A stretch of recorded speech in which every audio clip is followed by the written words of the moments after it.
step back a bit. My name's James. I'm the managing director at iHus. Been with the company now for 4 and a bit years. I have a general overview, as you would imagine, as the managing director of the whole business, and have a good understanding of the technical elements of our products and the design process. I'm also a chartered construction manager, and I've been working in the construction industry for over 10 years. And before that, I was working in the boat building industry. Tom, who's my colleague, he's our senior designer. He joined us, what, 3 years ago? 3 years ago, yeah. 3 years ago. An absolute asset to the business in every way. Also an extremely good cyclist. So if you like cycling, give him a shout. But yeah, Tom's really been with us as the company's grown. And like I said to him, one of the big joys of iHus is that so many of your designs do get built in so many other architectural practices or design and build companies or whatever. The designs often are just creative and sort of for pitching only and never actually come to fruition, whereas there will be many little Toms, if you want to call them, out there and being lived in and changing people's lives as we speak. So, Tom, do you want to give a little bit of background on yourself? Yep. So I'm actually a graduate from the University of Lincoln. I did user experience and product design. So slightly different to sort of the architectural side that I now work in. However, I've recently just got my building control certification through CABE alongside one of our project managers, Matt. And I absolutely love it. And like James says, you get to really see what you're actually doing, and it comes to fruition with your annexes, and it's amazing to see. We jokingly do call them little Toms, Amy's, Danes, and Andy's, but they really are. We get really invested in the projects, and so it's really nice to see them built, and we love seeing the handover photos of them all at the end. So yeah, and it's obviously the design team work closely with the sales consultants. They're the people that you will speak to if you're at that stage, and you won't be dealing so much. Sometimes it can with the actual designers. So we felt it was, a good opportunity to let people have a conversation directly with the design team because of how important that part of the process is. So that's the excuse me, sort of introductions. In terms of the agenda, and after this I'll hand over to Tom. We'll be discussing our design process, bespoke designs. What does that mean? What our standard specification includes, our options brochure, how that works, how design can impact planning. It's quite important, well, obviously very important, and inviting you to share your own designs. And then we'll finish off with questions at the end, which you can either put in the chat box during and now, or by unmuting your microphone. If we can answer the question quickly there and then we will, or if it needs a sort of more lengthy discussion as such, then we can, we'll sort of leave it till the end of the presentation. So I'm going to hand over to Tom now, and I'll be controlling the slides. Can you all hear us okay? Is it all, are we all good to go? Yeah, I can hear you. Okay, great. All right, I'm going to hand over to Tom now. So I think yes, thank you. Sorry. Okay, thank you. Let's skip through to the next one, I think. Yeah. Thank you. Oh, and one more. Oh, sorry, I've failed the first hurdle. I've not been flipping through the slides correctly, sorry. There we go, the design process. So the design process. So our design process is very much a bespoke process.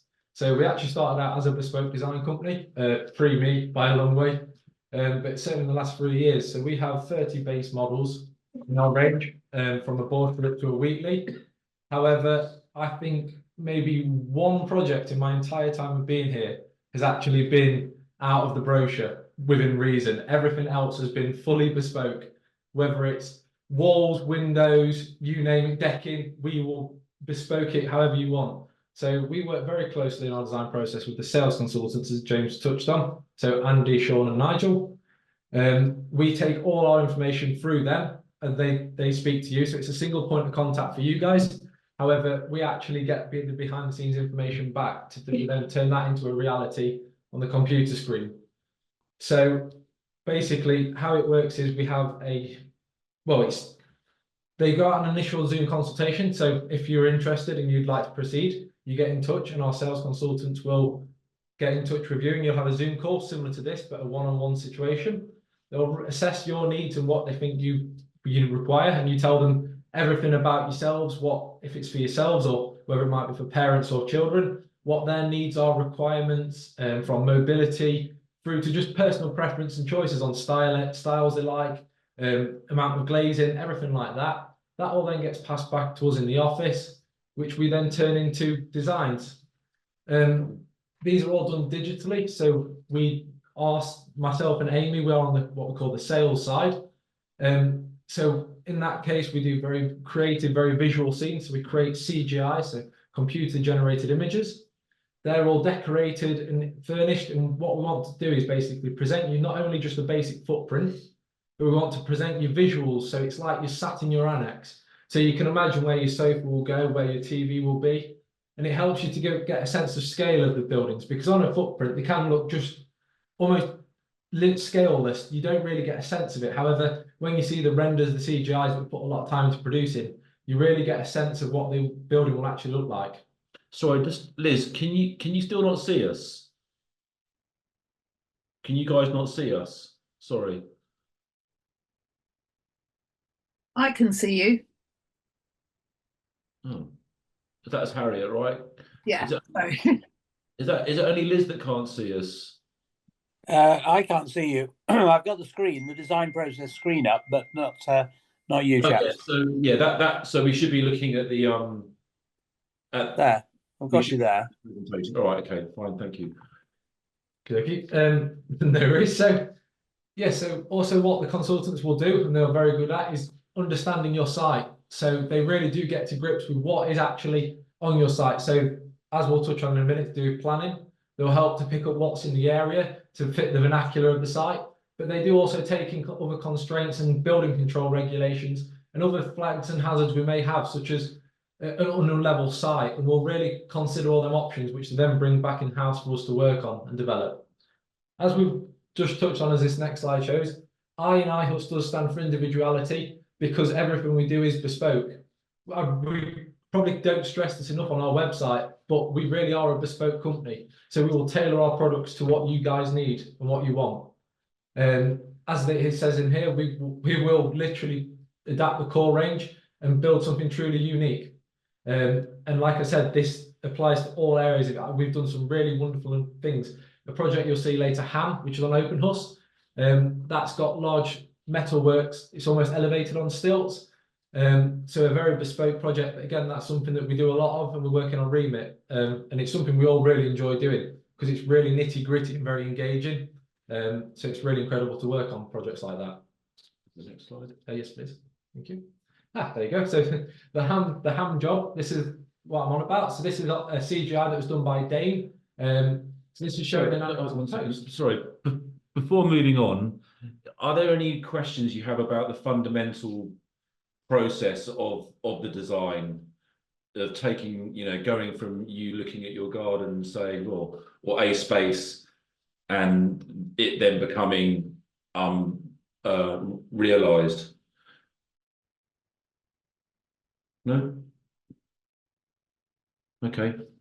So we will go on to the next, talk about the Ham case study. So Ham, it's quite an unlevel site. So as you can see here, you've got a pole system that supports the annex underneath. This was all bespokely engineered by us and our structural engineer that we use. And it's an incredible site. It looks down over a valley. It's incredible. If you're in the area and can visit as an open house, I'd recommend it. It's truly stunning. But it's just to show you that this is probably a very different one visually, very visually engaging, but the bespoke levels we can go to. So this is the footprint for the job. So it's a sort of an L shape, a large decking, as you can see, it makes the veranda and aerial walkways. And like I said, this doesn't match a single one of our core range. It probably loosely looks on a Hatfield, but in all honesty, it's so bespoke from our core range that it's, like I said, the consultants will sit with you and they'll spend a long time planning out what you want, what the site will fit, and the requirements. And we do, like I said, come up with so many bespoke designs. So I think some interesting points of this one is the inbuilt storage in the bottom right corner of the image. Sorry, going back to it. You've obviously got a large utility with a water tank in there to keep all your services, your washing machine, tumble dryer hidden and out of sight. freeing up more space in your kitchen to create a bigger living area. As you can also see in the shower area, we do a lot of disability aids and mobility help. So in this case, we've got a shower seat and 2 grab rails showing. The shower seat at the top left there of the top corner of the shower, sorry. Yeah. And the 2 grab rail, one is in the shower and one is next to the toilet, because you don't want to hold your loo roll holder and stand up and pull it out of the wall. So we can provide nice stable grab rails if that's something that's required. Something probably to mention on this footprint and with all of our designs, we are building control compliant.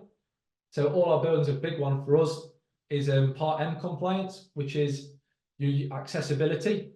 So we're Part M1 compliant as standard. So if you, for example, take the shower room, the shower door will open externally to the bathroom because it allows better accessibility and to comply with building regulations. The same with all our doors, they are low threshold to allow wheelchair access should it be required in the future. Next slide, please. Thank you. So, sorry. No, so again, it's showing off sort of some of the one of the interior photos of the kitchen. So all our kitchens are supplied through Howdens, so they're a really high standard of kitchen. We currently use the Halesworth and the Clerkenwell. So you've got a very contemporary style in the Clerkenwell with finger trapped handleless doors, and on your Halesworth, it's changed from Fairford, which I keep trying to say, is a handled kitchen. It's a shaker style, so a bit more traditional. But then within that, we do change a lot. So at the moment, we're doing a lot of 22mm compact laminates. So a higher end finish rather than the 38mm compact lam. It's just a different look. They offer a few different styles and visuals in that. But like I said, we go to bespoke levels. So the guys, when they'll come and see you on site as your second meeting, will bring a large, literally a large case full of items with all different samples that we can supply aside from our standard specification, but then also aside from that as well. So a lot of the uplifts that you will see are in it's called, well, you've got your annex brochure, then you've got your options brochure. So when you get in contact, you'll have one of them issued out to you, and it shows you them all in there to see what some of the possibilities that we can provide. Thank you. Next slide. Yes, please. So touching on our standard specification. Sorry, before we move on, do you have any questions at this point? Anything you'd particularly like to ask? Like I said, we can ask them, we can talk about it at the end as well, but if there's anything specific that's dropped in. No? Okay, we'll move on. So our standard specification, that is something that all our annexes come with as standard and included in your list price. So I'm just getting it up on my page as well. So this includes a complete Howdens kitchen, a bathroom with tile board, all your flooring and everything. So it's a turnkey package. So the day we hand that product over to you, you walk into that annex and you can move in instantly. There's no need to do any extra works or anything else. It will be ready for you to live in. So our standard specification has LED downlighters throughout rather than pendants. It's slightly more sleek and modern, allows better lighting spread throughout the room. And then even this, although it's called a standard specification, the level is actually really high. So you get nice chrome finish sockets. It's not just white and basic. They really are nice products that we use. So next. Yes, please. Thank you. So here we're showing some of the images from the iHus options brochure that you can have sent out to you. So on your left, you've got some of your kitchen door options. In the middle, you've got some of your composite decking options. And on the right, you've got, I believe that's your wet room flooring. And it's also describing what we think might match. So we try and choose complementary things in our standard options. So your wet room flooring and your living room flooring, they'll roughly be the same colour throughout if you want to. Or you can choose completely different options and have contrast. It's up to you guys, and we'll provide that for you and the visuals alongside to make sure you're making the right choice. Thank you. So this is quite a big one, but design and impact on planning. So as I touched when our consultants come out on site, they are very good at assessing the sites and the vernacular of the area. So we have an amazing team at NAPC, so the National Annex Providers Consultancy. So they do a cracking job of all our annex applications. We're really proud of the team. It's called Oliver, Joss and Joe. They do an amazing job. But we do have to have some level of understanding of what the plan officer may be looking for. So for example, in the Cotswolds area, we probably do want a more slate effect tile on a pitched roof, for example. We do obviously have height and size considerations as well, so it can't come more than 50% of your garden. The consultants will run through that with you all in person. But there are some considerations, but we're very good at getting it. I think we've got a 98% success rate through planning. We do an amazing job, and the consultants will very well assess your site for you. I think just to add to the planning bit, I think it's important to understand that when you're we submit 2 planning applications, one as a mobile home and one under the homeowner as a homeowner's application, and essentially the buildings are the same. The only difference with the mobile home is it's has to be built in 2 halves to conform with the Mobile Home Act. So the reason I mentioned, the reason we do that is it gives us a double chance at getting planning permission, and that's why we have such a high success rate. But in terms of the compliance with planning, there is no actual hard guide, right, for what the planning officer will and won't accept. Sometimes people get muddled up with permitted development, where you have the rules around 2.5 meters high within 1 meter of the boundary and that sort of thing. That is permitted development, and that's typically for garden rooms, offices, that sort of thing, where the use is what you call incidental. With an annex, the use is not incidental. It's being used as a home full-time, therefore, by de facto, it cannot be classed as permitted development and therefore requires a planning application. What's important to understand, though, that when you move into the planning process, there are no specific rules. It's all best practice and advice. And obviously, we've been doing it for a long time now, so we kind of know what works and what doesn't work. So a few things to sort of keep in mind is we have to be able to make the case that the building is what you call ancillary to the main property, yeah? And so that therefore means that the annex must be, if it's going to be ancillary, it needs to be subservient, therefore what that means is smaller. You know, you couldn't make a case if you've got 2-bedroom house with a 4-bedroom annex, that wouldn't be classed as subservient. Also, when Tom talked about the 50% rule, that's not actually a hard and fast rule, but really what that's saying is, once again, if you've got a 100 square meter garden and you stick 70 square meters of annex in it, they're going to go, well, that's ridiculous. It's all out of scale. It doesn't make sense, you know, and they're not going to accept that. So you've got to consider the space you're building in and the scale of it in comparison to the main house.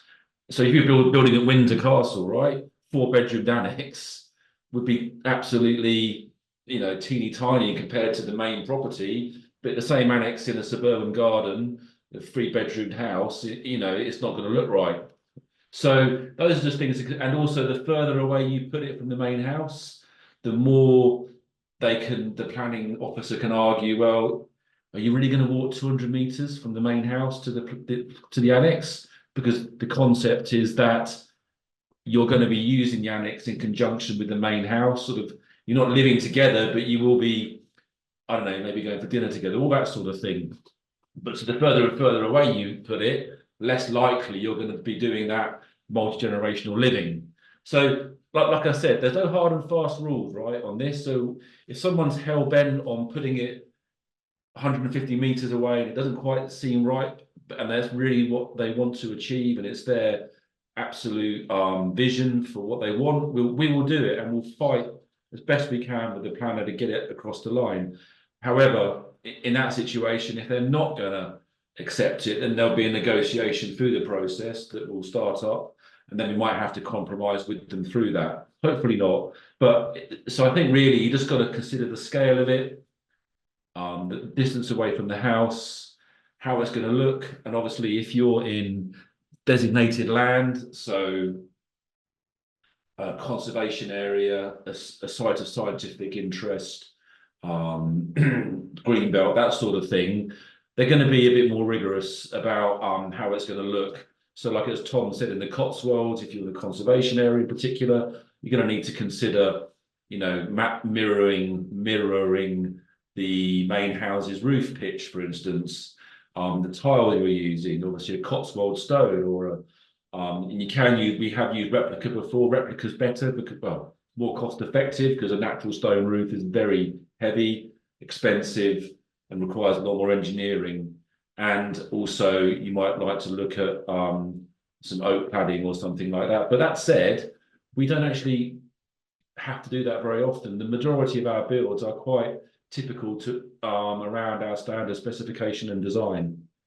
So yeah, and really, and then in other areas around planning, they might ask questions of us, that is around drainage schemes, how we're going to deal with that. They might look at trees that are around the building and how we're going to, and, you know, if you're in a conservation area, you're going to have blanket, or if you've got TPOs, you're going to need to consider the trees and the tree roots and all that. So, but once again, that will all be considered and dealt with through the planning process and at design.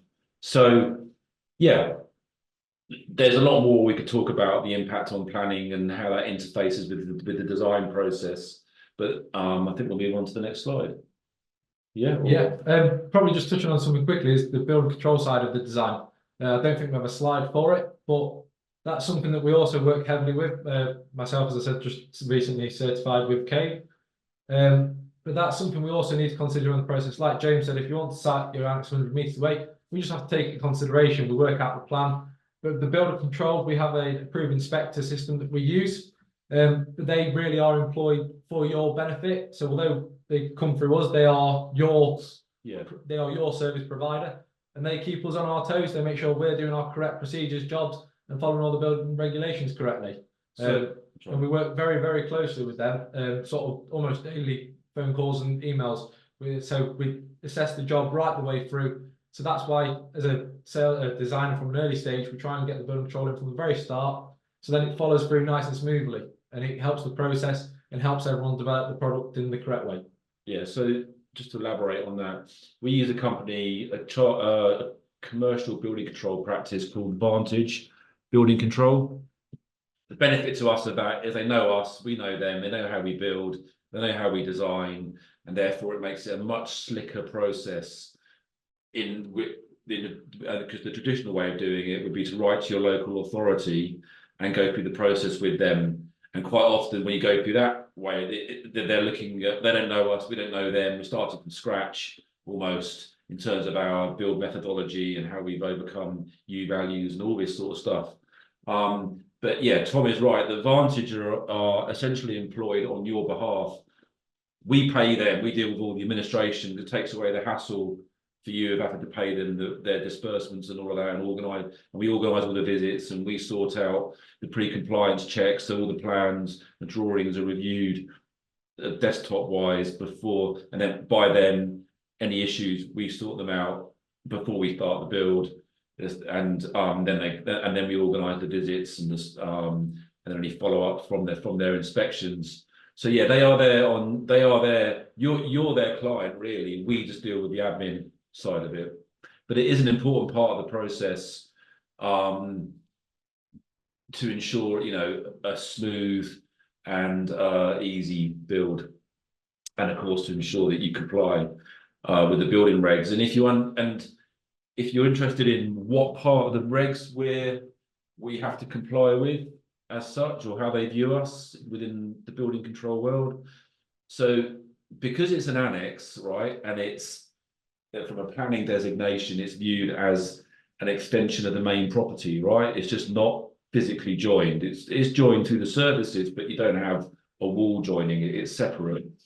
With the building control, they deem it as an extension of the main house, not a separate dwelling. That has benefits in the sense that we're not as rigorously controlled as you would be, say, if you were building a whole new dwelling, because there's a lot more you have to consider around not so much thermal performance, but your overall energy performance, you know, your renewables and all that sort of thing. But where it is rigorously controlled is that because it's an extension, the U values that we have to achieve, which we do achieve, that's all been pre-approved, our details, is much lower, and lower is better than a new build. And they're doing that because they're trying to drive down the thermal performance, or drive up, whichever way you see it. They want to improve the thermal performance of all the property across the UK, existing or new. And the way they're trying to improve the thermal performance of existing properties is by tightening up on significantly on the U values for any extension. So really what I'm trying to say is that the U values on your building, and if you're not too sure what a U value is, I should explain, that's the thermal performance, that's the thermal build-up within your walls, floor and roof. And yeah, so that, and we have to achieve quite a, yeah, it's a fairly it's quite a low or say high performing standard. And then they look at the building control, look at the structural elements, they're looking at drainage, and they're looking at fire mitigation, or particularly spread of fire, external elevation, smoke detectors, egress out of the building. So for instance, if you have to escape through a bedroom, if the only means of escape is from a bedroom, say, or a room, is past the kitchen, then we would need to look at egress out through a window, because if the fire was in the kitchen, you can't get out.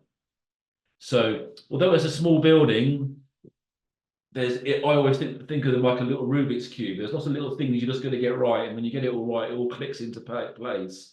And you've solved all the planning issues, you've solved all, most importantly, what the client wants, and then at the same time make sure it's compliant and going to get signed off.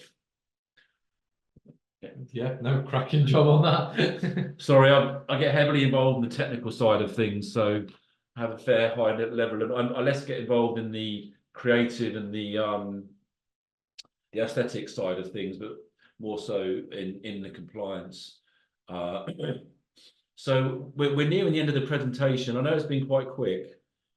This is Tom's first time, so he's getting to grips with it, and it's my first time doing a design one. So it really helps if people have got questions that we can elaborate on, and maybe there's similar questions that you've all got that we can help you with. So you can either unmute or just pop the question in the chat box. Could I ask if you say that most of your designs are bespoke? Yep. What does that do to the sort of price of an annex? Is that an easy question to answer? Sorry, I will step in there. Sorry, I know it's Tom's show really, but I think when Tom talks about bespoke, I just want to, whilst they are bespoke, really they're not started from scratch, right? They are all typically of a type. So we've got 10 types, which are all based upon villages around here: Wheatley, Hatfield, Bawtry, Canley. And typically what people do is they say, oh, I like that, the Wheatley, but can I make it 1 bedroom? Or can I put a wall, or make that room slightly bigger? Or can I put a window in? They're not all start from scratch. And actually the price does not change significantly if you're just moving an internal wall or putting an extra window. It will change, but not significantly. What changes the price is making it bigger, right? Or if it's a long way from the house and you've got a much lengthier run of drainage to put in. Okay, thank you. A pitch roof upgrade, different cladding. Obviously, if you've got a difficult site, which we're very good at unlocking, it might need quite a lot of remedial mobilisation and works to get that site to the point of it being ready to be built on. You might have a metre fall that you've got to level and take out the soil and all that sort of thing. And drainage pumps, sewage treatment plants, things like that. That can. So I think the size of it,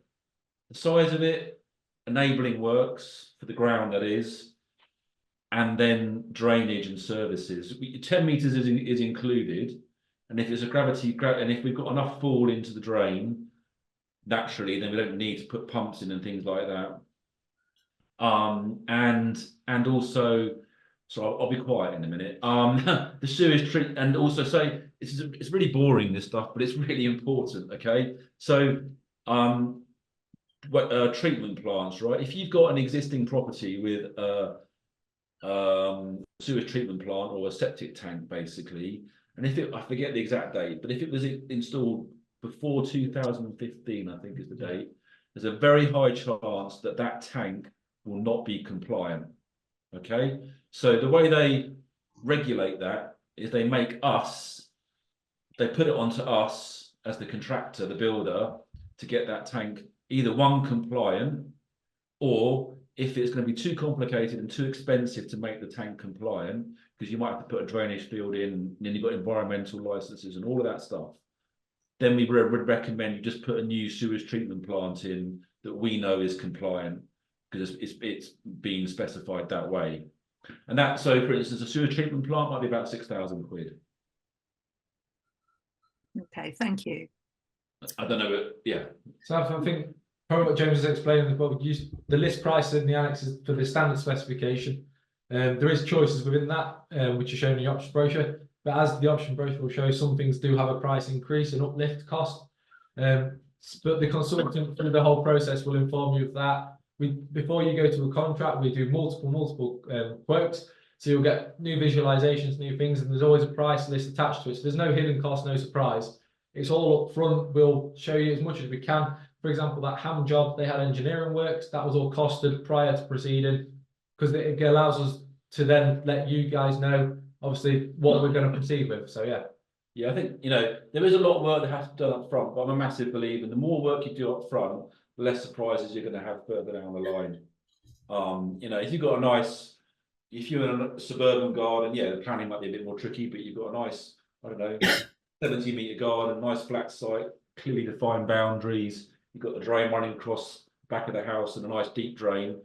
You know, it's probably going to be fairly straightforward in terms of groundworks and services and all of that. Is there any other questions? Yes, can I come in there, please? It's Liz here. I can't see you guys still, but never mind. I actually went through the process. You see us now? No, you were a black screen. There you go. Go on that one. On the machine script. Yes, just black. It must be my end, I think. Don't worry too much. Is that it? You can see us now? No, I can see a blue screen now. No, it's just blue with your icons on it, like a computer, you know. We'll work that out as we go through the question then. Sorry about that. Okay, well, perhaps you could put me back onto the previous one with the picture of the annex. Yes, I went through this process with, I believe, one of your colleagues, Sean Cronin. Yes, yeah.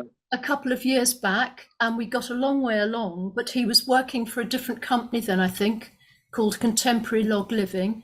Yes, yeah.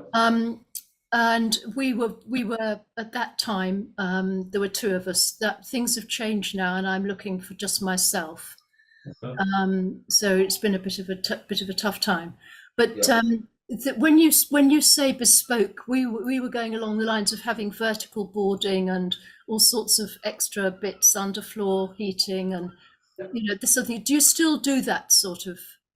Yes, so we can still offer that. We're sort of as standard, obviously, like I said, we don't. As a bespoke option, that is something we can look at. Certainly underfloor heating we do. It can't go in the bathrooms as standard because our bathrooms won't comply with it. Certainly if you have a bath, especially the underfloor heating, that's a concern, but that's certainly things we do look into.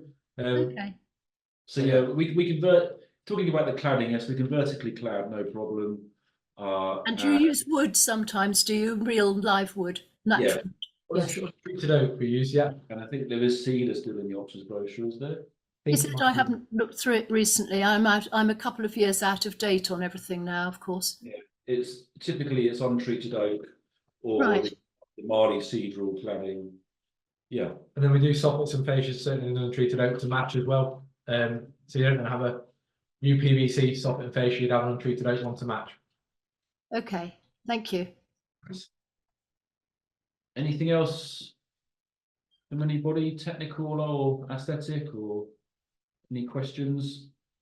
Presumably when you build up on stilts like that great picture you showed us at the beginning, that must add considerably to the cost, doesn't it? Yeah, so I can tell you exactly what that was because I worked on it personally. It was £30,000, but just for the stilting. well, it does sound a lot, but it there's all the remediation of the site, cutting out the soil. There was a lot of work that had to go into, you know, for the deeper pads, and then Of course. putting the pile, connecting the piles into the pads, and then the steel framework. Yes. and then the way that the actual floor structure then connected into the steel framework. So yeah, it does add up. That stuff, I can't pretend that it doesn't add up quite quickly, but what I can tell you is that there'll always be someone around the corner that can do it for a little bit less. And you need to be very, very careful with that, particularly with site remediation. And we have had a problem with that only a year ago, where the reality of the cost to build a significant retaining wall in, I mean, talking a big retaining wall and all the services and drainage that needed to go in to remediate that wall, it wasn't cheap, right? And they went elsewhere, and unfortunately the wall it wasn't up to scratch, and so it is really worth spending time in getting that stuff right up front, Right. because you end up invariably paying twice. Okay. Yes, I appreciate this. So that is all part of your remit then, is it? Yeah, we will certainly take a look at it. If we feel that it's beyond us, then we will say. And also, if the site has got significant falls and level changes and also a lot going on, basically, we will ask for a measured survey to be done by a professional surveyor. Our guys can survey, right? They are professional, but there is a limit to what they can do with the equipment that they've got in the time that they've got. Okay. And a measured survey is about 800 quid, but I cannot tell you enough how getting that initial information up front accurately sorted out on your current site makes everything else so much easier in terms of the technical design process. Cannot reiterate enough how much that is money well spent. Okay, well, I mean, foundations are the most important bit almost, aren't they? Yeah, and you've got to know what you fall. I mean, yeah, I can go on about it, but the sales surveyor will flag it at the consultation. They will say, look, I think it's best we get a dedicated surveyor in to produce a measured survey. Well, Sean did come and have a look at it 2 years ago, so he actually does know a bit about the site. Yeah. Okay. Thank you. Something else to touch on is normally our foundations, they normally go on ground screws, so large helical screws that the annex will then sit on. We have what's called a screw pile test from our friends at GS4U. They will come and assess the site and carry out pull tests, which then goes back to our structural engineer, which then we get the advice whether it will be screws, swift plinths or concrete pads, so we can tailor it. So for example, I know one of the customers on the call today has quite a rocky and rooty site, so potentially screws may not be feasible, but we'll have a screw test done if we need to, and then we can assess from there and potentially change to either concrete pads or swift plinths, depending on what the site requires and the engineer results come back with. And there's typically no change in price on that, on what solution we go for, and every solution we put in will be signed off by building control and inspected. The purpose of the ground test is to basically, what they're doing is testing the strength of the ground. So you know how when you drill into, say you drill into the wall of an old lath and plast house, it just crumbles and you can't get a fixing. So, or if you drill into a nice new plastered wall, you're going to get quite a nice fixing, or with plasterboard or whatever. That's the same with the ground. So the ground is nice and cohesive. The stronger the ground is, the better, the higher performing the screw will be. Or poor performing the ground is, it affects the performance of the screw. So essentially what that means is we put deeper screws in. Right. Those tests come back, they go to the engineer, he then assesses, once he's got those readings, he then looks at the building design, the location, that's important for wind loading, weather, snow, that sort of stuff. That then informs him on the loadings going down into the ground. And then from there, he can then say, right, you need a 2 meter screw there, you need a 1.5 meter screw there, 3 meter screw there. Right. Not that you ever get involved in this stuff, right? It all just happens because that then goes to building control and they go, oh, thank you very much. We'll put that on our file so we can sign off at that stage. Okay, thanks. Kevin, Harriet? David, any questions? Oh, there's one on the chat, I think. Is there one on the... Sorry, I just typed one into the chat. sorry. It was just to ask you if you ever deal with existing buildings that are converted into an annex. No. No. Is the short answer. We would recommend a local builder to do that. Yeah. And it's quite a different approach, really, because you see the reason we go our way of doing things is you're dealing with a new building from scratch, Yeah. and we know what we're presented with because that's what we do. An existing structure has, depending on its age or whatever, will always have, or it might not, but it might have gremlins, maybe, if you want to call it that. There's an element of uncertainty when you're going into an existing structure, and that's the scenario. And I'm working with a local builder would probably be a better way of going. Okay, thank you. Actually, this is David. I do have one about screw piles. Are they a suitable method for avoiding tree roots? Because I have a tree root problem on the site which we would like to develop, which has 3 silver birches coming from next door under the fence into the plot.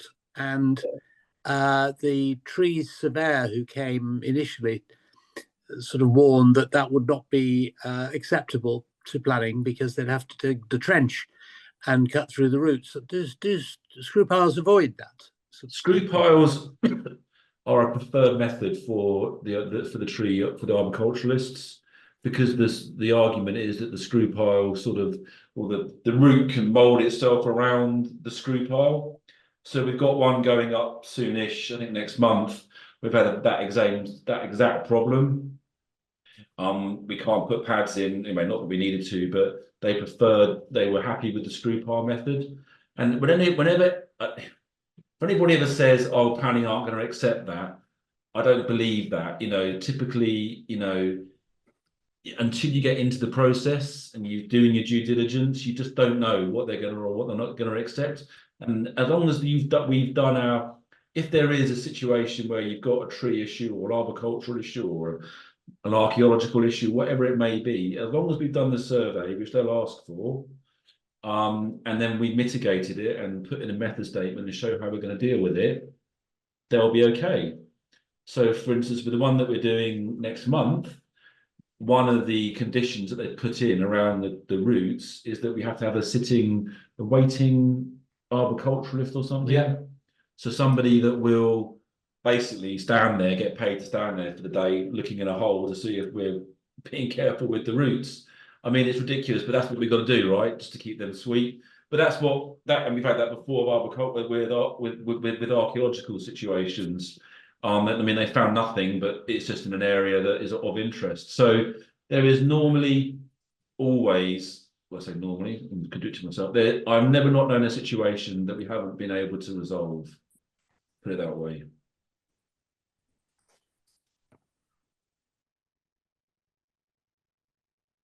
Thank you for that. Yes, thank you. Any other questions, Kevin? Oh, sorry, I'm going to double check. I might completely messed this up. Where's the mouse? Check the chat box here. Okay, so unless anyone's got any more questions, then we can bring the call to an end. I hope it's been helpful. I'll brief the guys if you're going to be speaking to them on our conversation and what you've asked, so that they're ready to answer the same questions I'm sure you're going to have and make sure they're up to speed. Is there anything that we haven't covered that you would like to cover?